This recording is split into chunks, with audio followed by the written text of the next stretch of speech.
کہ نبی ہماری طرف رعایت فرمائیے، ہماری طرف نگاہ فرمائیے یا توجہ فرمائیے۔ تو یہودی چونکہ نبی کریم رؤوف الرحیم صلی اللہ علیہ وآلہ وسلم کی نبوت مبارکہ کو دل سے تسلیم نہیں کرتے تھے، تو آپ وہ یہودی بھی حضور کو آ کے اسی لفظ سے پکارتے، لیکن اس کا تلفظ تھوڑا بگاڑ کر بولتے، اور جس کا مطلب بنتا کہ اے ہمارے چرواہے۔ تو اس طرح کا لفظ وہ بولتے حضور صلی اللہ علیہ وسلم کی ذات مبارکہ کے ساتھ تمسخر کے لیے۔ تو اللہ تعالیٰ کی ذات والا جلال نے اس بات کو بھی برداشت نہیں فرمایا، بلکہ فرمایا یا ایھا الذین آمنوا، اے ایمان والو، لا تقولوا رائنا، اب رائنا نہیں کہنا تم لوگوں نے، وقولوا انظرنا، بلکہ آپ نے کہنا اے اللہ کے نبی ہماری طرف نظر کرم فرمائیے، واسمعوا وللکافرین عذاب علیم، اور فرمایا کہ ہم سنتے ہیں اور ہم نے کافروں کے لیے بڑا دردناک عذاب تیار کر رکھا ہے۔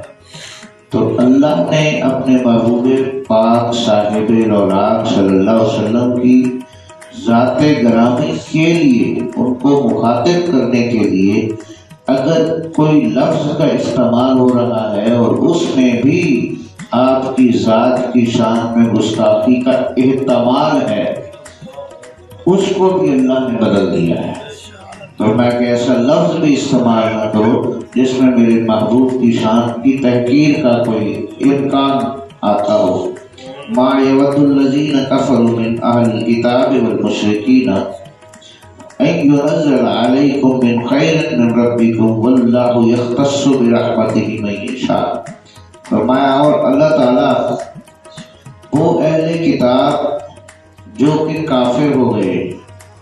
ایسے لوگ جو کتاب پر یقین لائے، کتاب کو ماننے کا دعویٰ کرتے ہیں، لیکن وہ اس کے باوجود شرک کا عمل سر انجام دیتے ہیں، شرک کرتے ہیں، تو فرمایا ان ينزل علیکم من خیر من ربکم، اگر ان کے رب کی طرف سے ان کے اوپر بھلائی نازل کی جائے، واللہ یختص برحمتہ من یشاء، اللہ اپنی رحمت کے لیے کچھ لوگوں کو مختص کر لیتا ہے، مقرر کر لیتا ہے، اور مقرر کرنے کے لیے اس کا قاعدہ ہے من یشاء، جسے مرضی چاہے وہ مقرر کر لے، اس میں کسی قاعدے اور معیار کو نہیں رکھا۔ فرمایا واللہ ذو فضل عظیم، اور جان رکھو کہ اللہ کا جو فضل ہے وہ بہت بڑا ہے، اللہ کا فضل بہت بڑا ہے۔ تمہارے اعمال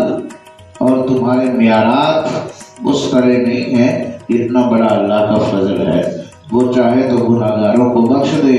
اور چاہے تو نیکوکاروں کو بھی کسی عمل کی وجہ سے پکڑ لے۔ تو فرمایا اس کا فضل جو ہے وہ بہت بڑا ہے۔ ما ننسخ من آیات او ننسها نأتی بخیر منہا او مثلہا، فرمایا ہم منسوخ کرتے ہیں آیات کو، یا تمہارے ذہنوں سے ان آیات کو بھلا دیتے ہیں۔ یہ نزول قرآن کے وقت کی صورتحال ہے کہ اللہ تعالیٰ نے بعض آیات کو پہلے نازل فرمایا، جیسے طلاق کی عدت جو شروع میں تھی وہ 1 سال تھی، پھر اس کو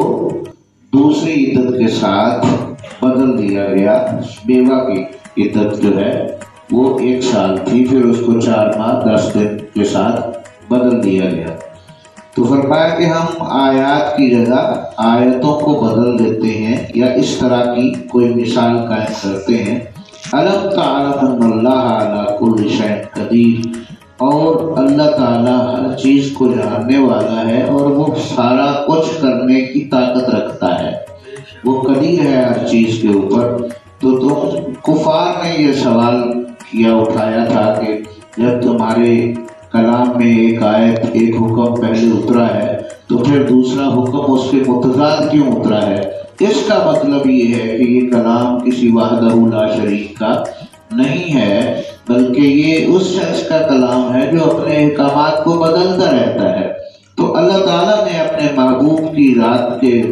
اوپر اٹھنے والے اس اعتراض کا بھی جواب عطا فرمایا کہ یہ جو آیات کا نازل کرنا ہے یہ بھی ہماری طرف سے ہے، اس کا منسوخ کرنا بھی ہماری طرف سے ہے، اور ہمارے ہر حکم میں محبوب کی امت کے لیے بہترین ہے۔ فرمایا أَلَمْ تَعْلَمْ أَنَّ اللَّهَ لَهُ مُلْكُ السَّمَاوَاتِ وَالْأَرْضِ، اور اگر تم جانو، تمہیں معلوم ہو، اسی کا ہے ملک، آسمان بھی اور زمین بھی، وَمَا لَكُم مِّن دُونِ اللَّهِ مِن وَلِيٍّ وَلَا نَصِيرٍ، اور یاد رکھو اس زمین اور آسمان کی خلق کے معاملے میں تم اللہ کی ملکیت کے علاوہ کسی کو اپنا مددگار نہیں پاؤ گے، کسی کو اپنا دوست نہیں پاؤ گے۔ کائنات کے اندر جتنی بڑی تمہارے پاس طاقت آ جائے، جتنا بڑا رتبہ آ جائے، لیکن ان سب رتبوں سے اوپر ذات اللہ کی ہے، اور ساری مددوں سے بڑی مدد اللہ کی ہے، اور ساری دوستیوں سے بڑی دوستی اللہ کی ہے۔ اس سے بڑی کوئی دوستی تمہیں دنیا میں نہیں ملے گی، اور اللہ سے بڑی مدد کہیں سے تمہیں اور اللہ کے سوا میسر نہیں آئے گی۔ اب تريدون أن تسألوا رسولكم كما سئل موسى من قبل، اور امت کے اندر یہ روش پیدا ہو گئی کہ ہر وقت سوال پہ سوال، سوال پہ سوال، اور سوال بھی اس طرح کے جیسے قوم بنی اسرائیل کرتی تھی۔ پیچھے ہم نے گائے کے معاملے کے ذکر میں پڑھا کہ انہوں نے مختلف سوالات یہاں تک پوچھا کہ رنگ کیسا ہو، اس کا قد کیسا ہو۔ تو اللہ تعالیٰ نے محبوب پاک صلی اللہ علیہ وسلم کی امت کو بھی فرمایا کہ آپ تريدون أن تسألوا رسولكم كما سئل موسى من قبل، تم بھی اسی طرح کے سوال کرنا